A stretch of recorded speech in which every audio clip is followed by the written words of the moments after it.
Michael Quinn is an Aggie, so all the Aggies out there, whatever, I don't know what you do, thumbs or do you make noises? I don't know what these things are. I went to Oregon State, and our mascot was a beaver. And I had just moved from Texas to Oregon. I was used to eagles and wildcats. And I got to Oregon and we had beavers and ducks. So there you go. Michael Quinn Sullivan, would you please come up on stage and let's turn this over to Michael Quinn Sullivan.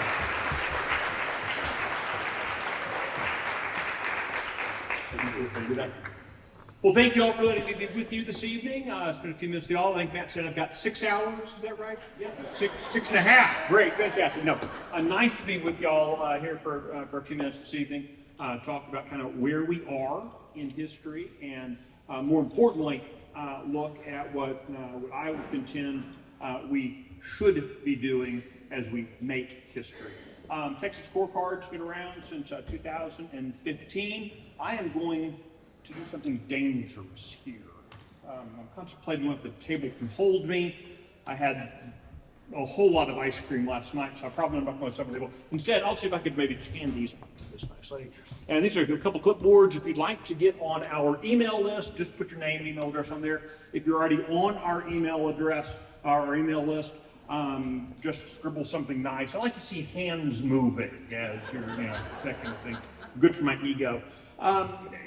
In the news business, generally speaking, the news business is centered around, and I'm going to say something a little impolite, but it's okay to say this now because pornography has been stopped in Texas in all ways. Pornhub just had to shut down access to Texas, so perverts can't go look at online porn in Texas. That's really cool. But news is often something akin to pornography.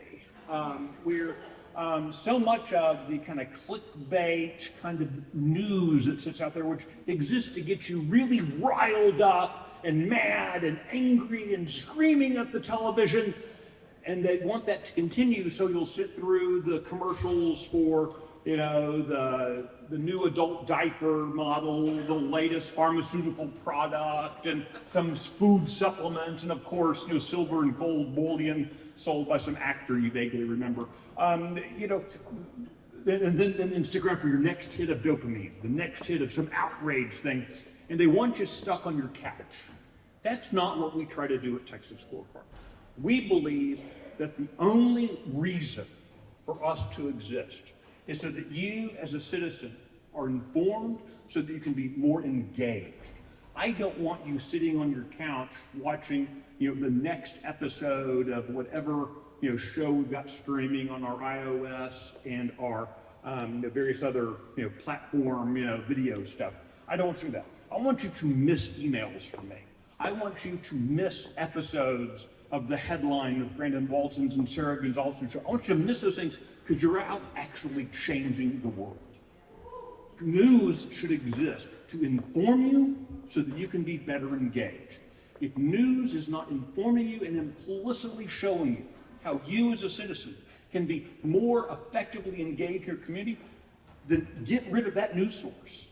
Stop reading it. If it's not showing you how you can be better informed, and that includes me. That's a standard I want you holding me and my team to at Texas Scorecard.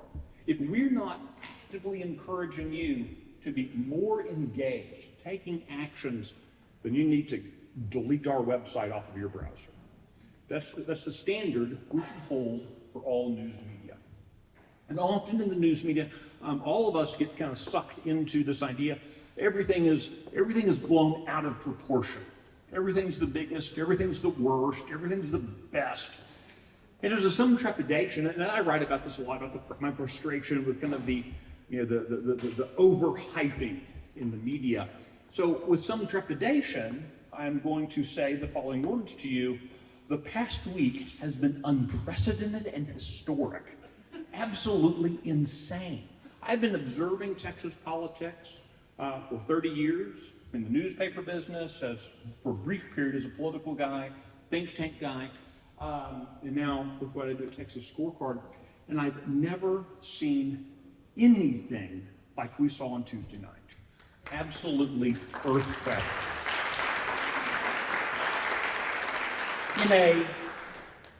For conservative activists, in a really amazing year, you would see 4 or 5 good people get elected, mostly in open seats. You wouldn't see 9 incumbents lose in their primaries like you signed up to. Insane. You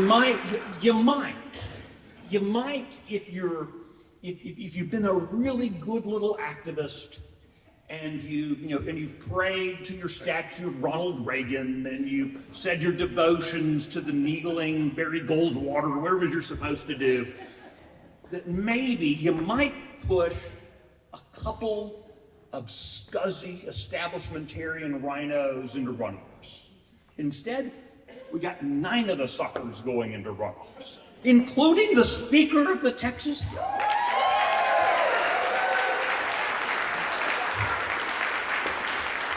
And it truly is historic. It truly is unprecedented. The last time a Speaker of the Texas House was pushed into a primary was 1972, 52 years ago, the last time that happened. And when that happened, I shudder to say this, he lost. In fact, something like 80% of the time, when an incumbent goes into a runoff, they lose. When an incumbent goes into runoff in second place, it's an even higher percentage. There's only been 1 incident where an incumbent in Texas went into a runoff in second place and won. Only one, not a percentage. 1 time that happened.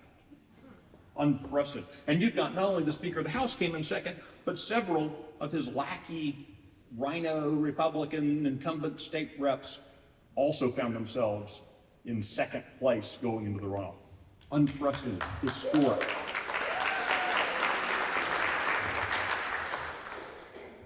Some of you, if you follow my work in any way, kept up with the stuff that we write about, I'm a big history nerd.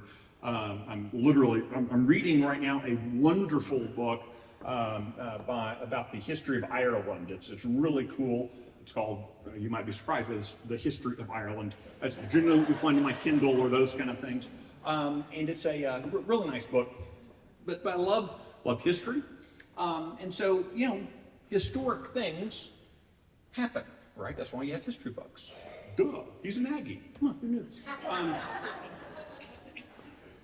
When we look back in history, we should always make sure that we are looking at the right kinds of examples to guide us in our actions. There are very few original thoughts. There are very few original things that happen. They're all shades of this kind of repeating story of life. And God provides us history so that we can understand, so we can better approach life. And so it's very common. Folks will use this story, it's a David versus Goliath situation. And this past cycle, definitely a David versus Goliath primary. You had a lot of these candidates spending very little money, very few resources. They might as well have been mostly naked with slingshots, going up against, big, burly, bad guys who were armed and, with all the armor and everything else. In terms of the mismatch. And yet, we saw a lot of Goliaths fall electorally. Right? That's pretty exciting. But and most of us know the story. Most of us know the story from Sunday school. The story from Sunday school ends with Goliath getting bonked on the head with wow, that hurts. That was stupid. Don't do that. Goliath, man, that's why he died. It hurts when he hit himself in the head. Goliath gets hit on the head with a rock and falls to the ground, and the Sunday school teacher says, and now kids, let's go get our donuts. Oh yay, go get our donuts. That's where the story ends. And if the story had ended there, here's what would have happened to the people of God who were aligned on one side of the valley, with the Philistines on the other side. The people of God would have been slaughtered. They would have died. Oh, but Michael, they had a gentleman's agreement that that whoever won, their side would win. Yeah, that's how history works. That's not how history works. The way history works is what actually unfolded after Goliath's body went thud. David walked up to the body. There's a little bit of ambiguity, depending on which version of the ancient text you use, about whether or not Goliath was still alive or not. I tend to think he was probably still alive. You'd have to sink a rock through the skull to kill someone. Possible, not entirely likely. And what Scripture tells us is that he severed his head and held it up. Ooh. Oh, we don't talk about it in Sunday school because Mrs. Smith doesn't want to talk about that before sending the kids off to get their donuts and juice before service. But the story didn't end there either. Because, quite frankly, if you held up the head of my friend, I'm probably going to come kill you. So what happened? The people of God gathered up their swords and they rushed after the Philistines. They pursued them to the gates of Gath, we're told. Slaying, fighting all the way. They didn't stop until they had secured victory. Victory was not some genetic freak bleeding on the battlefield. Victory was cleaning out their land of their opponents. The challenge for us as activists is claiming victory too soon. The challenge for us as activists has always historically been, we go, oh, wow, thank goodness the election is over. I can take that stupid bumper sticker off my car. I don't have to walk another precinct for 2 years. I don't have to man another phone bank. I don't have to do another hand count of ballots. I'm done. Bring on the reruns of Seinfeld. And we wonder, though, then, why it is that after 20 years of rock-ribbed conservatives running every office in the state, we still have higher property taxes than we've ever had before. We wonder why it is our government schools are still having Pride Week, like Austin is going to next week. We still wonder why our government schools are indoctrinating kids with the LGBTQ agenda, with literal pornography stacked on the bookshelves. We wonder why, after 20 years, shouldn't we fix this? Yes, we should have fixed this. But unfortunately, what tends to happen is, again, we say, oh, good, they got Dr. Bung elected, yay. She'll go deal with the SPOE. I don't have to mess with it. One of the worst lies that we tell ourselves as activists is, I'm going to be so excited to get this election done, because that way I don't have to worry about government anymore. That's fine. You don't have to worry about government anymore. Government will keep worrying about you, though. The forces that want to take your money, rob you of your liberty, and shackle your children and grandchildren, they are not stopping. They saw Tuesday night and went, well, that's inconvenient. And they're counting on you to go back to watching reruns of Seinfeld or I Love Lucy or Gilligan's Island or whatever it is, whatever rerun you watch on Netflix on binge, they're counting on you doing that. And historically, history says that that's what we do. So, like I said, Tuesday night was historic. 9 incumbents lose, 9 more shoved into runoffs. That is, in the Texas House, that is historic. Fundamentally, it doesn't really matter. Because the only thing that matters are the results that come not from an election, but from a legislative session. The results that don't matter are is the head counting of elephants versus donkeys the day after the election. What counts is the changes in government that result from the sustained action of the citizenry. Government, it's been said, belongs to those who show up. The election is it's the least you can do. That's the least I can do, is participation in the election. The hard part of governing started the day after the election. How many more conversations have you had about the issues facing Fredericksburg, facing Gillespie County, facing Texas, facing the nation with your neighbors? Because again, the people you send to office, whether they're people you like or not, the people who are going into office, they need to be hearing more from you tomorrow than they heard from you on March 1st. Well, I get it. It's exhausting. It's absolutely exhausting. But that's the price of being in charge. We all like to say this.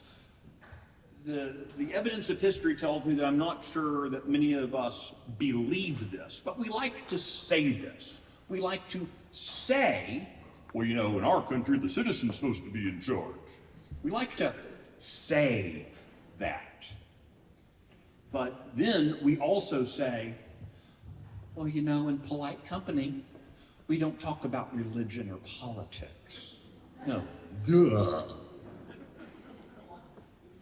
If you're not having a polite conversation with people at church in your neighborhood and over the family Thanksgiving table, if you're not having a polite conversation about your faith, if you're not having a polite conversation about the issues and the challenges of our day, if you're not having those polite conversations, those conversations will be had, they will just be impolite conversations.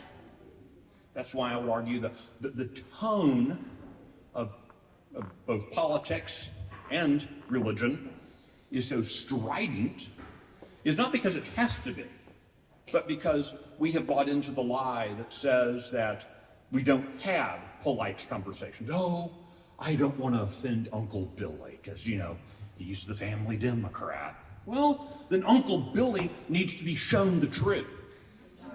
Uncle Billy needs to get right with God. Uncle Billy needs to stop advocating for the butcher of children. Uncle Billy needs to stop wanting to tax people out of their homes. Uncle Billy needs to wake up, or he needs to go find somewhere else to have Thanksgiving.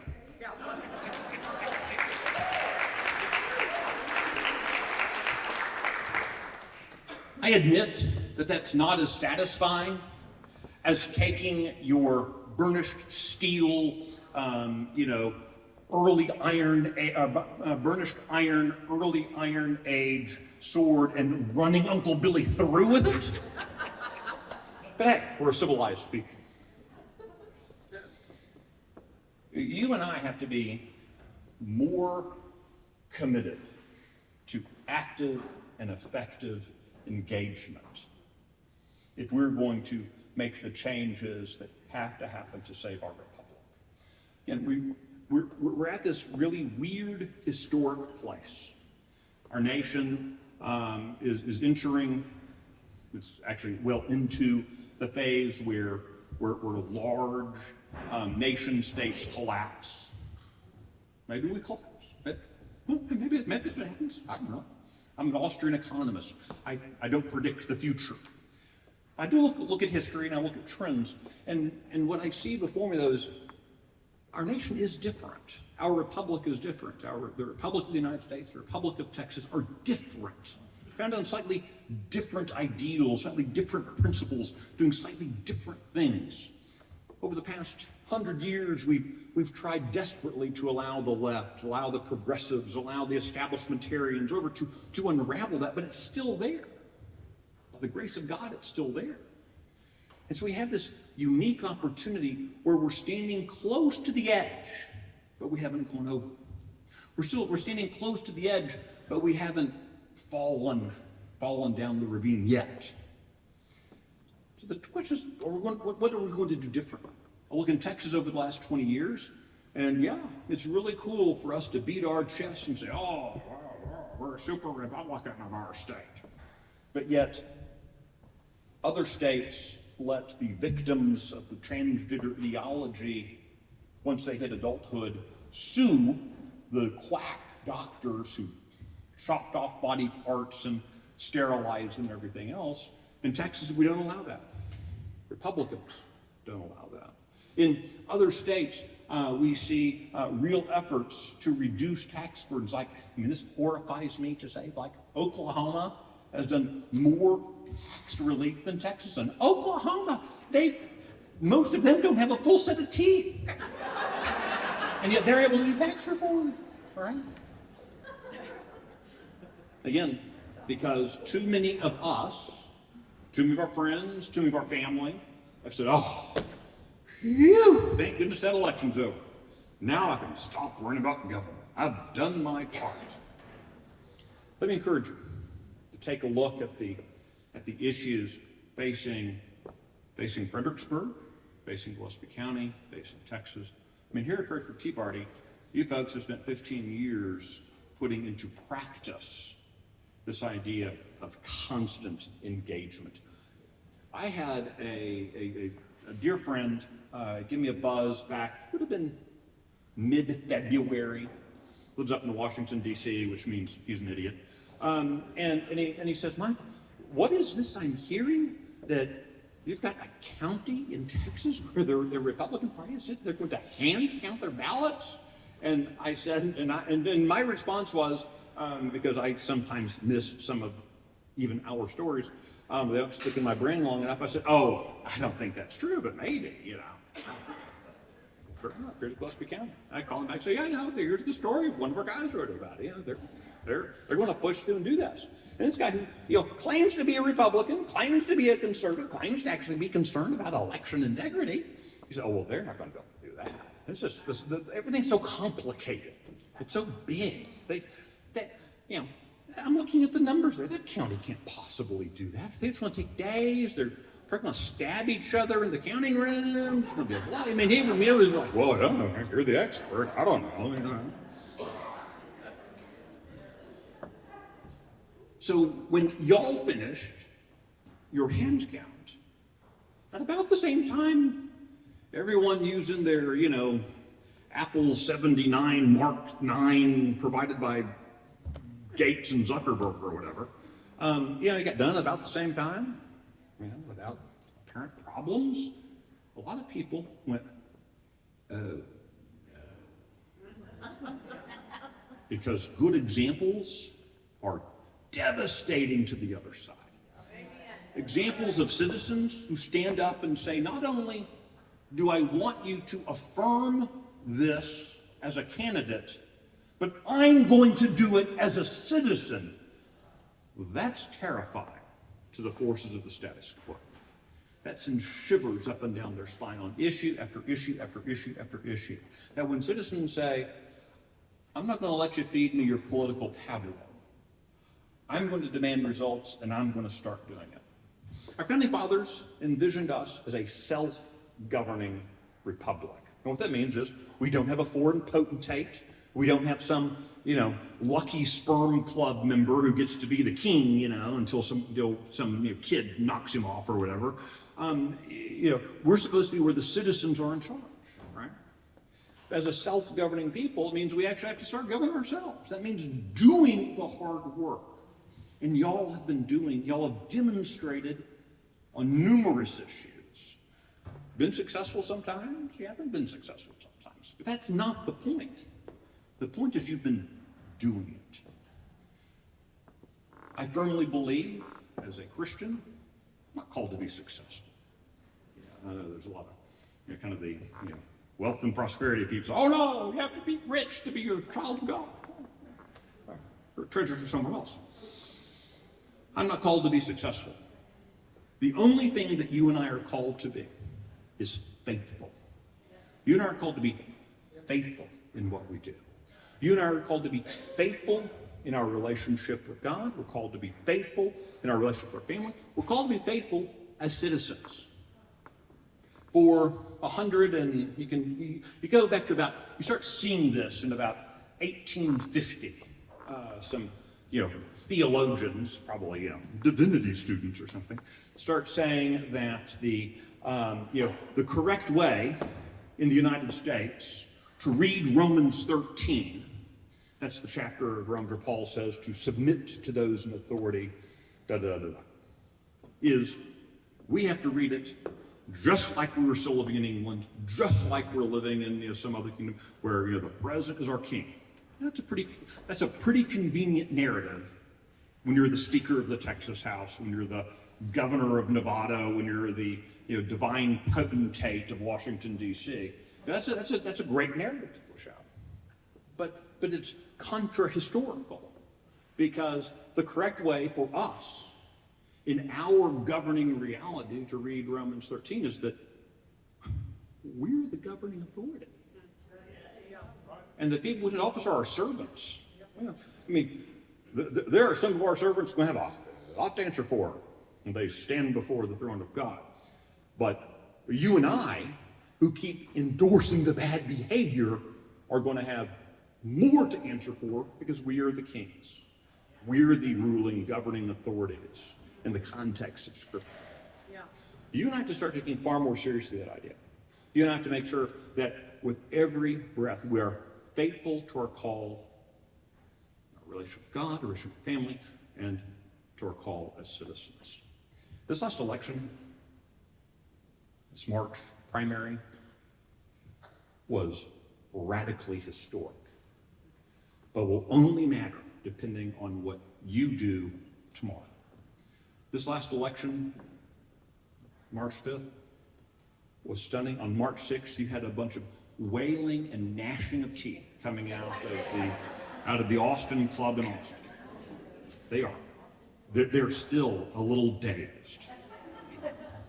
The amount of Bud Light that's been consumed in Austin is off the charts. And that's great, but it's only going to matter if you and I pick up our battle shield, pick up our sword, and we storm the gates of God. It's only going to matter if we say, we're not done until we are done, and we keep fighting. Thanks for letting me with you. I appreciate the opportunity to chat with the speakers.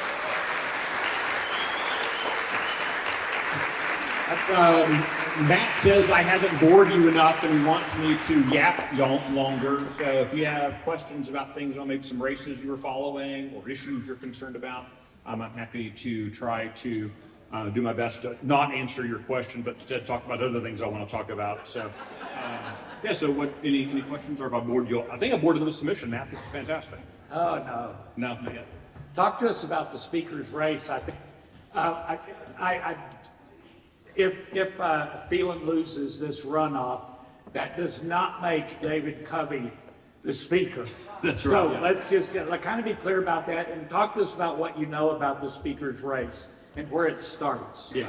So the Speaker of the Texas House is elected by the 150 divine God-like beings who we are allowed to graciously call our state representatives. Okay? They select the Speaker of the House from among themselves. Right? The Speaker of the House, that is literally it's the first substantive vote. I think it's actually the second vote they take, but it's the first substantive vote.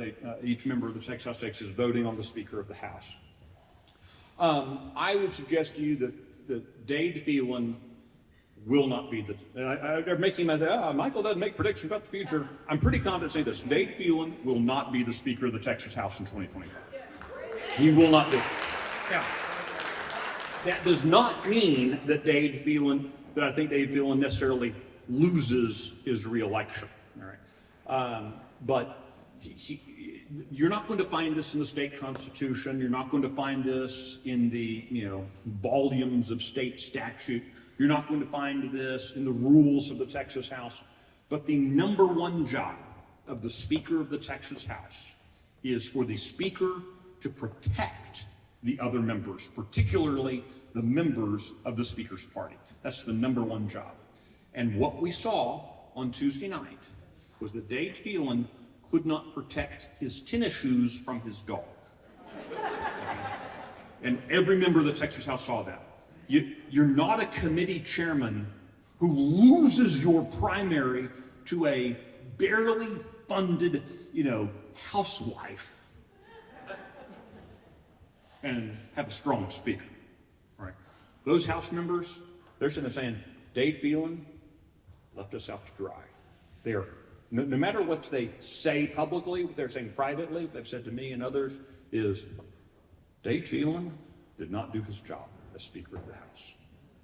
Now, the lobby is very focused on helping Dave. Everyone understands that, and I'll explain kind of who's now churning to be the next Speaker.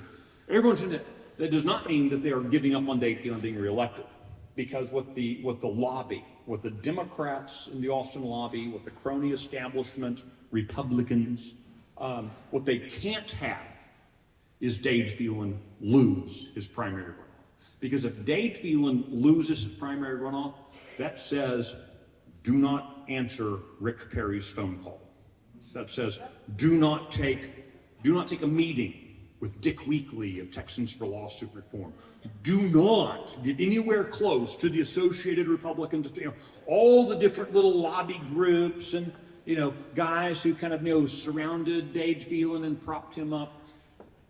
The message of him losing will be, these people are radio freaking active. And so stay away. So they need him to win, which is why in April, coming up in a couple of weeks, next week, Dave Phelan is having a fundraiser with a unnamed special guest at the Austin Club in they're in Austin, a few blocks from the Capitol. You know who the special guest is? I think it's probably Karl Rove, who's a schmuck. Yeah, exactly. If you didn't boo when I said Karl Rove, you need to check all your morals and principles. So you've got that happening. Then in April, part of the spin from the lobbyists in Austin funding Dave Phelan's campaign has been, well, you can't let those West Texas oil men, take out Dave Phelan while the lobbyists from Austin are funding Dave Phelan. Okay, you get the joke.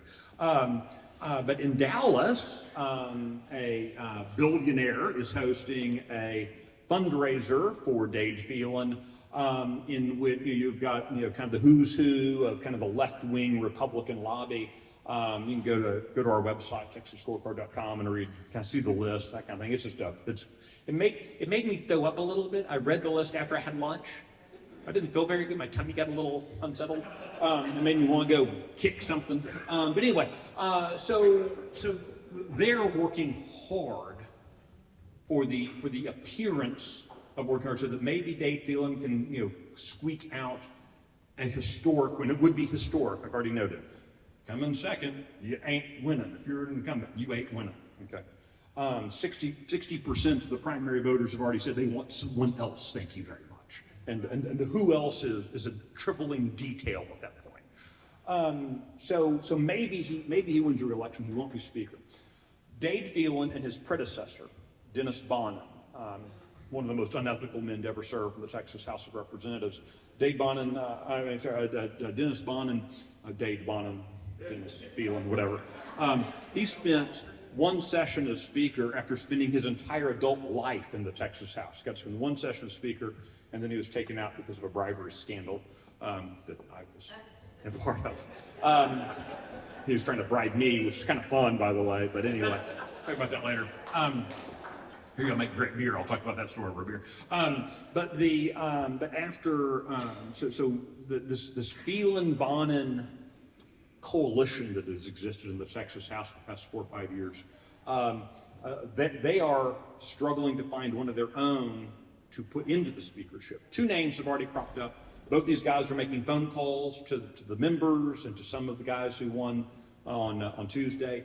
One is Cody Harris from Palestine. Cody is an employee of Dave Phelan's bank. Okay. His bank is not in Palestine, by the way, so you figure that out. What's his commute look like? Yeah, it's a real job. Cody Harris, the bank that employs him is Third Coast Bank, owned essentially by the Phelan family. Third Coast Bank bought the bank owned by Dennis Bonnen during the midst of Dennis Bonnen's scandal. They bought his bank from him, merged the 2 banks. That bank was down in Brazoria County. also not Palestine. And Dennis Bonnen now sits on the board of directors of the Third Coast Bank, because the banks merged and he got to have this cushy position. What he really does is a lobby firm now. The former Speaker of the House, 30-year incumbent, he has a lobby firm, of course. So that's where he's doing his real time. So that's Cody Harris. Another member that's making phone calls around is a fellow named Dustin Burrows from Lubbock, Texas. Oh, y'all know Dustin, sweet guy. Really trusting he's one of us. That's what he says. There. Anyway, Dustin Burrows, interestingly, his financials show that he also owns shares in this crony bank. That various allegations made over the years about kind of who makes deposits there and what their expectations are. It is, if we had a functioning DOJ, if we had if our state government was better functioning, there'd be a lot of investigations there, but there aren't, so whatever. Those are the two guys who are front and center that the Bonnen-Phelan alliance is pushing as the next speaker.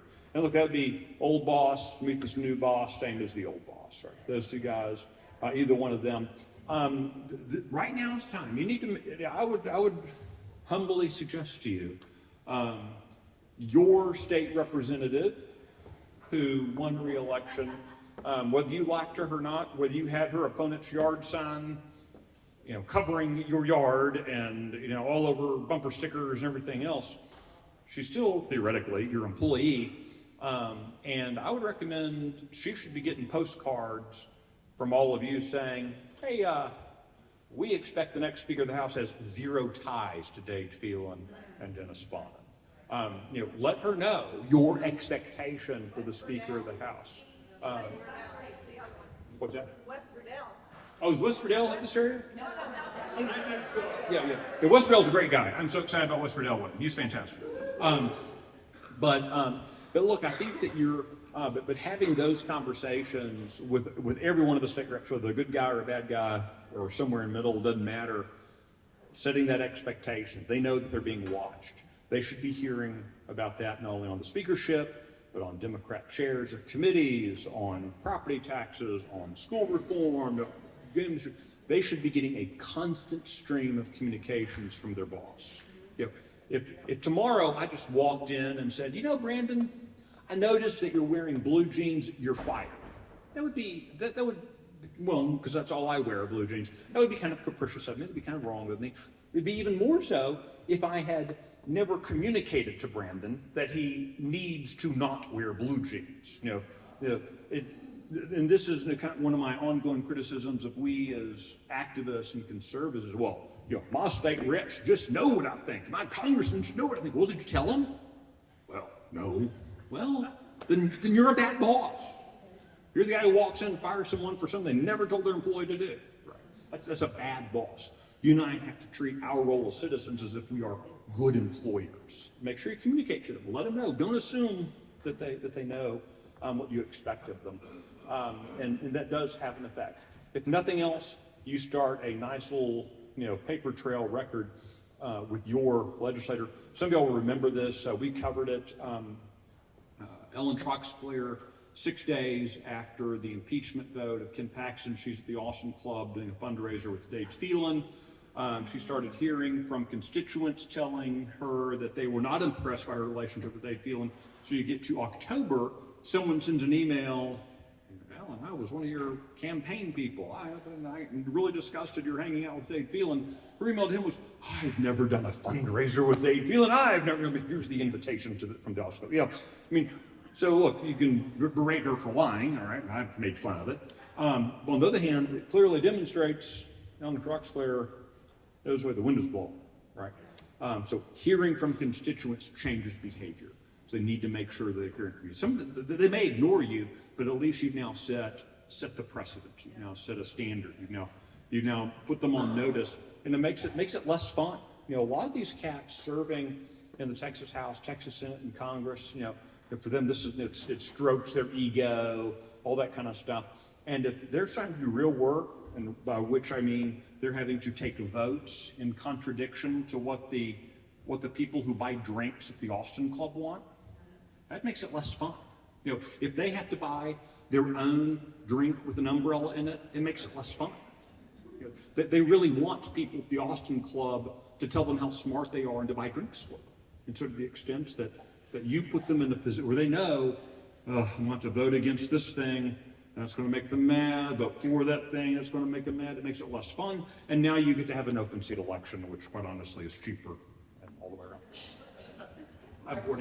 One of the biggest frustrations is grassroots, and last year we were so excited to go up, or well, not excited, but we wanted to go up on day one to make sure to do everything we could to not have Democrats in committee chairs. And basically we were told it was already a done deal on day one. Is there some advice or guidance you can give us that maybe we as citizens can, who do we push? How do we get in on this before the session starts and stop this practice of Democrat chairs? Just give us a little overview of that. 5, 6 years ago, I was speaking in Kansas. Apparently it's a state. Didn't know that. And I'm there giving a talk about Texas and some, whatever was going on there compared to what apparently was going on in Kansas. And I was bored halfway through it, and I imagine everyone else was. And I made kind of an offhand comment, because I'm kind of a jerk, about how the stupid Texas legislature let this dumb Democrat run this committee, which is why nothing's been done. And this very nicely put together lady stood up in the middle of the room, about 50 people in the room, stands up and says, "You're a liar." Now, I've been called a lot of things. A lot of things I can't repeat because my mama will find out, or my wife will find out, and I don't want to say those words. But I didn't call a liar, certainly not in the middle of a speech. So in my head, I'm going through, okay, what fact did I get wrong? I had a PowerPoint. I was using PowerPoint. I had it. Oh, Texas is Republican. You don't have Democrats chairing committees. And, oh, well, you're an idiot. So I walk over, tap, tap, tap, call up the website. I'd paid for the stupid hotel conference, Wi-Fi. I could have sent one of my kids to college and said I paid for Wi-Fi at the hotel. Anyway, and so I was looking at Democrat, and she literally started crying. Found out later because this is a woman who kind of one of her little taglines was, "We got to get Kansas right, otherwise we may as well all move to Texas." And I had just told her, "Oops, don't believe the marketing," So anyway, so Texas is unique, yay us, in Republicans letting Democrats have committee chairs in the legislature. The Republican Party has been very clear on this. Republican primary voters have been very clear on this. But on the other hand, Texans for Lawsuit Reform, big fans of Democrats chairing committees. Associated Republicans of Texas, despite the name, big fans of Democrats chairing committee. They write big checks, and these weak-kneed people pleasers who we elect to office, they think that they need to listen to the money people rather than their voters, in part, what I've said several times earlier, because you and I say, "Yay, we voted for someone, now I can go watch The Simpsons for the next 2 years." And the politicians, no, they're not going to pay attention. As long as I can dangle some vaguely pro-life this or potentially tax cut that in front of them, there'll be some bright shiny object. They'll forget about the whole Democrat chair thing, forgetting that maybe they should do more than just little vague, policy things. So fixing the problem of Democrats being allowed to chair committees was finally solved in the Texas Senate. Dan Patrick said he'd had enough. He let one Democrat remain as chair, John Whitmire, over criminal justice, because despite being a Democrat, he was actually better on criminal justice than a whole lot of weak-kneed, yellow-bellied Republicans. So he didn't do damage there. But the minute John Whitmire was gone, no more Democrats chairing committees in the Texas Senate. In the Texas House, they seem to take a special glee in poking you in the eye, saying, "Hey, yeah, we're going to appoint another Democrat, appoint another Democrat, appoint another Democrat." The only way that changes is if they are hearing from you now, if they're understanding that I don't care what vaguely pro-life legislation, what vaguely, might be a tax cut someday legislation, what, vague, "We love God and guns" resolution you pass. If you put another Democrat in chair, I'm going to be working against you. They need to be hearing that. They need to understand that their vote is going to have a consequence in the Republican primary. Only threaten what you're going to do, right? And so that's where I would suggest to you that they need to start hearing loudly from you now. But now is the time to be communicating about all these things. The worst time to advocate for or to promote a piece of policy in the Texas legislature is during the legislative session. The legislative session, but even the people with the best of intentions, there are 5,000 bills that move through the Texas legislature. It is lightning fast. In the U.S. Congress, they will spend 2 days debating on what color the invitation should be for the day to have the debate about the legislation they're then going to debate, right? I mean, it's just this very slow and blah, blah, blah kind of thing. In Texas, it moves lightning fast. They have made their decision about every vote they take long before they gavel into session. And we can say, oh, that's not how it should be, but that's reality. I should not be graying and balding, but I am. That's just reality, right? So to the extent that you want to impact policy, you got to be doing it right now. Those hard, direct, simple, no waffling conversations have to happen right now. Because those conversations are happening right now. Right now, ART, Texans for Lawsuit Reform, these other groups, they are saying to members, well, it's a good tradition in Texas that Democrats kill conservative priorities. That's a tradition in Texas. They're having that conversation right now. That conversation is going on. It's going on without you. So you need to be having that conversation right now. Yes, ma'am. I have a question from Creek.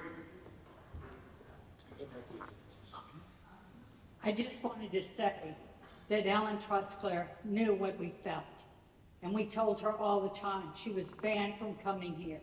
But the problem that we have is that what happens is people like Chip Roy that we fight for, then we fight for Ted Cruz, and they endorse her, and the governor, and then she's got all this crappy stuff on there.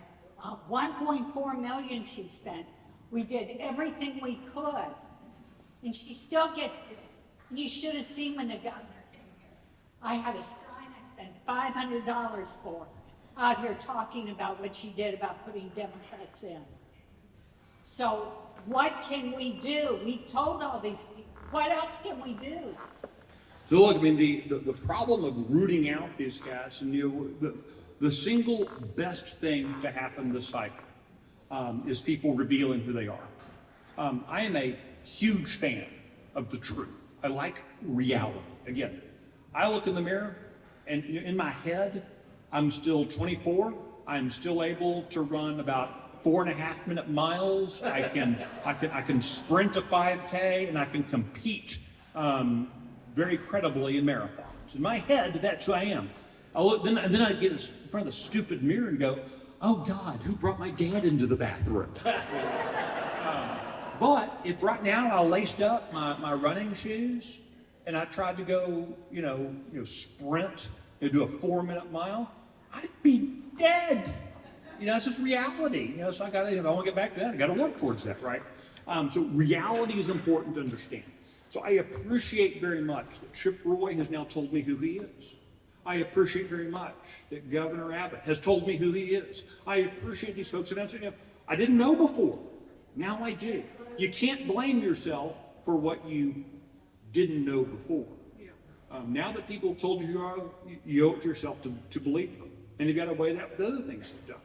And they need to, Ted Cruz needs to be hearing from it. Oh, by the way, Ted Cruz is on the ballot in November, and he actually needs your vote. He actually needs your vote.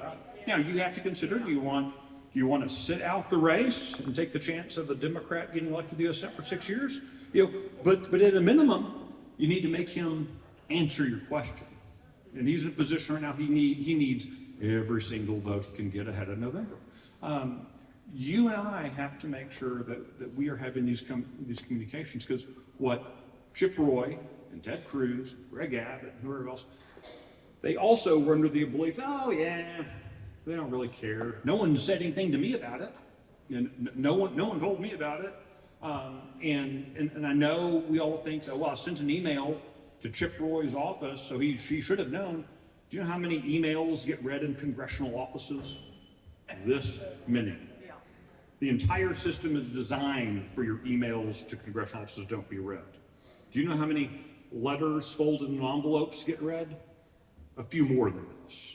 The thing that gets read the most in a congressional office is a postcard, preferably one written with big crayon letters that tells them, don't be a moron. Hugs and kisses, Matt Will. We have to have a very direct, simple, clear message to them so that that's what they will see. Years ago, I'm going to tell a very quick story, very short story. I apologize. No, very short story, I promise. Make it short. A few years ago, I was at the airport in Austin, going to be flying to Washington, D.C., which is like a penalty for a crime. I'm there at 5 a.m., which is like 9 penalties for a crime. I'm sitting there and waiting for Southwest Airlines to start the boarding, and the chairman of a Republican county that I won't name because I think he's still alive.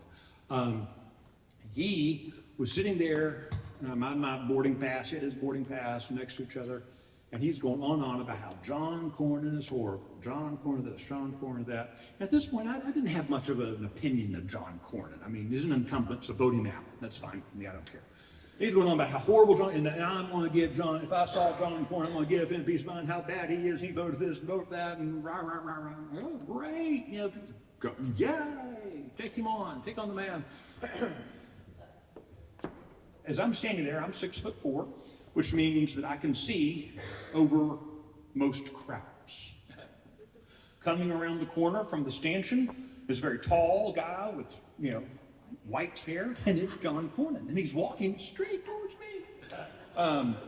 He and I recognize me, he sees me, waves, walks up, he's getting on the plane, and I have to admit, suddenly my anger at a 5 a.m. flight to Washington, D.C. suddenly turned into joy. I'm about to see John Cornyn get punched in the nose. This is good. No security, this is fantastic, right? Now, I didn't want to actually punch him, but I wouldn't have been upset if he had. So Cornyn says, oh, you know, Michael Sullivan, nice to see you, Senator. You know, and because I'm a jerk, I said, Senator, do you know? And to his credit, Cornyn knew the name. And he said, oh yeah, it's great to see you. How are things in your hometown? Oh, Senator, I'm not making this up. Sometimes I exaggerate. I'm Irish. I'm not exaggerating. Oh, Senator, it's such an honor to meet you. Thank you for your service to Texas. He's backing away like a supplicant in some medieval court, praying that the divine sword doesn't lop off his head. And he's backing away, and he kind of looks up and accidentally makes eye contact with me, and I saw the man's soul die. He did not get on the plane. He missed his flight because he'd been telling me. And then what he did. And unfortunately, too many of us as Republicans are a whole lot like this guy. Fast forward to the end of that trip, literally the next day, I'm at Reagan National Airport, I'm trying to come home, and I get through security, horrible hearing, irresponsible gun use as a young man, but I've got great vision, and I can't hear what's going on, but I can see there's a big angry crowd. We're on the other side of security, and these people are yelling at someone. They're yelling at Nancy Pelosi. I didn't care if I missed my flight. Oh, these are my people. She had just been elected Speaker the first time, just like in that March of that year. And so I'm just seeing angry people in some assortment of moderately appropriate travel wear yelling at Nancy Pelosi with her, two doofus security guys not really sure what to do about this situation. And I get closer, and I can start hearing, and what these people are saying is, why hasn't George Bush been sent to Gitmo? Why hadn't all the billionaires been killed? Why does Wall Street still exist? I mean, these were not our people. So I just kind of back away and go get a cup of coffee, you know. And, you know, I'm not so sure that we should, you know, yell and scream with spittle flying out of our mouth and threaten physical harm at the people who work for us. But there is somewhere this medium between being cowering supplicants and being an unruly mob, right? And I would probably say our founding fathers would say, unruly mob. You know, that's what our founding fathers would say, right? But, you know, we presume that our elected officials know what we think because we've thought it. And we need to make sure that we are hyper clear. And we need to be, you know, talking to a legislator is like talking to a 3-year-old.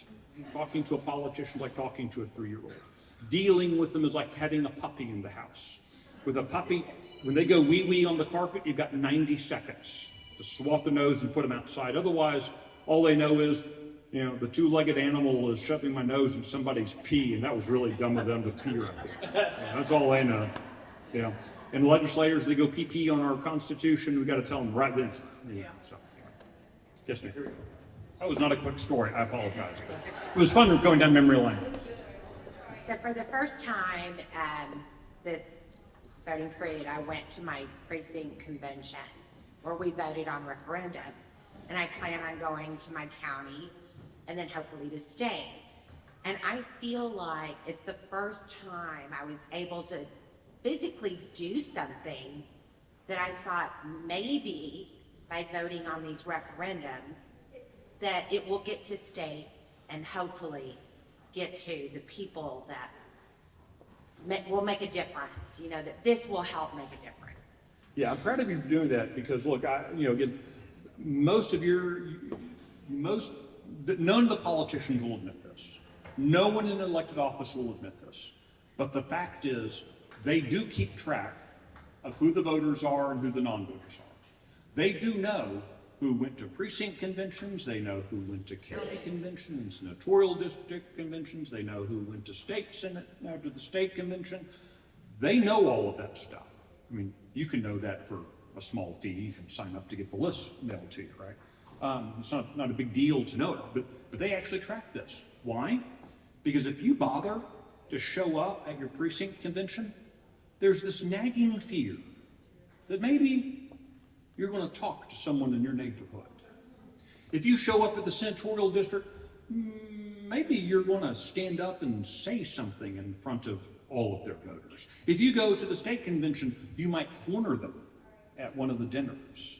If you're at the national convention, you may introduce a resolution making your life miserable. You know, I mean, they track those things. This is why participation matters. This is why what you know, the 100 folks who were honored this evening get married. I mean, they may poo-poo what y'all did with your hand count, but I guarantee you, every one of those legislators is today scared stiff about every one of these people standing up here. Because they now know, they may not know about the rest of you, but every person who stood up here and got that certificate, what they now know is, oh, they're willing to put feet to their words. They're willing to stay up until 2 o'clock in the morning trying to figure out who voted for Billy and who voted for Susie. You know, that's a very practical sense of dedication, right? Those things are known. So whatever you accomplish, quote unquote, at your precinct convention, your senatorial district convention, your county convention, the state convention, whatever, no matter, you know, resolutions are great, the party platform is really important, but in many ways what you do is you signal to the politician, I'm not going away. You have to pay attention. Thank you all for letting me be with you. I appreciate the chance to do so.